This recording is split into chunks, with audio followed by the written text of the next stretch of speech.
ଦିନାଗୁଡ଼ାବାସୀ ଯାହା ଚାହୁଁଛନ୍ତି ଏବଂ ଡେଙ୍ଗା ଦିନାଗୁଡ଼ାକୁ କିଭଳି ଭାବରେ ଡିସପ୍ଲେସ୍ କରାଯିବ ଏବଂ ତାଙ୍କୁ ସୁରକ୍ଷିତ ସ୍ଥାନରେ ରଖାଯିବ ତା ପାଇଁ ଚିନ୍ତା କରନ୍ତୁ।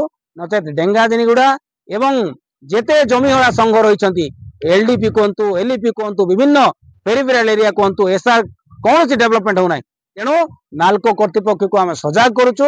ଯଦି ଆଙ୍କର ହସ୍ତକ୍ଷେପ କରି ଯଦି ସମାଧାନ କରିବେ ନାହିଁ ଜିଲ୍ଲା କଂଗ୍ରେସ କମିଟି ତରଫରୁ ନିଶ୍ଚିତ ଭାବରେ ଆନ୍ଦୋଳନର ଡାକରା ଦିଆଯିବ। ନାଲକୋକୁ ଅନିର୍ଦ୍ଦିଷ୍ଟ କାଳ ପାଇଁ ବନ୍ଦ କରି ଦିଆଯିବ। ଏଥିରେ ତିଳେ ମାତ୍ର ସନ୍ଦେହ ନାହିଁ। ତେଣୁ ମା ମାନେ ଆଜି ମରିବା ପାଇଁ ଯଦି ଆସୁଛନ୍ତି ତେଣୁ ଭାବି ନିଅନ୍ତୁ କୋଉ ଭଳିଆ ତାଙ୍କର ହୃଦୟ କାନ୍ଦୁଛି। ତେଣୁ ତାଙ୍କର ହୃଦୟକୁ ନ କନ୍ଦେଇ ଚିନ୍ତା କରନ୍ତୁ। ନଚେତ ନିଶ୍ଚିତ ଭାବରେ ଆନ୍ଦୋଳନ ଗୋଟେ ଭୟଙ୍କର ରୂପ ନେବ ଏବଂ ଇତିହାସ ତିଆରି କରିବ। ତେଣୁ ନାଲକୋ ପ୍ରଶାସନ ଧ୍ୟାନ ଦିଅନ୍ତୁ, ଜିଲ୍ଲା ପ୍ରଶାସନ ଧ୍ୟାନ ଦିଅନ୍ତୁ। ଏ ନିରୀହ ଲୋକଙ୍କୁ ଅନ୍ୟାୟ ନ କରି ତାଙ୍କ ପାଇଁ ନ୍ୟାୟ କରନ୍ତୁ। ନହେଲେ ଆମେ ଆଜି ଆସିକି ସଜାଗ ହେଇକି ପହଞ୍ଚିଛୁ। ଆସନ୍ତା ଦିନରେ ନିଶ୍ଚିତ ଭାବରେ ଦଳ ତାର କାର୍ଯ୍ୟପନ୍ଥା କାର୍ଯ୍ୟ ଖସଡ଼ା ତିଆରି କରିବ।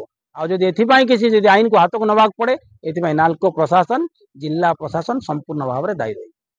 ସଭାପତି ସାର୍ ଦେଖନ୍ତୁ ଗାଁଟା ବୋଲେ ଗାଁଟା ରେଡ୍ ପଏଣ୍ଟ ଦେଲୁ 200 ମିଟର ଦୂର ପାଖରେ ରେଡ୍ ପଏଣ୍ଟ ଦେଲୁ ନୂଆଟା।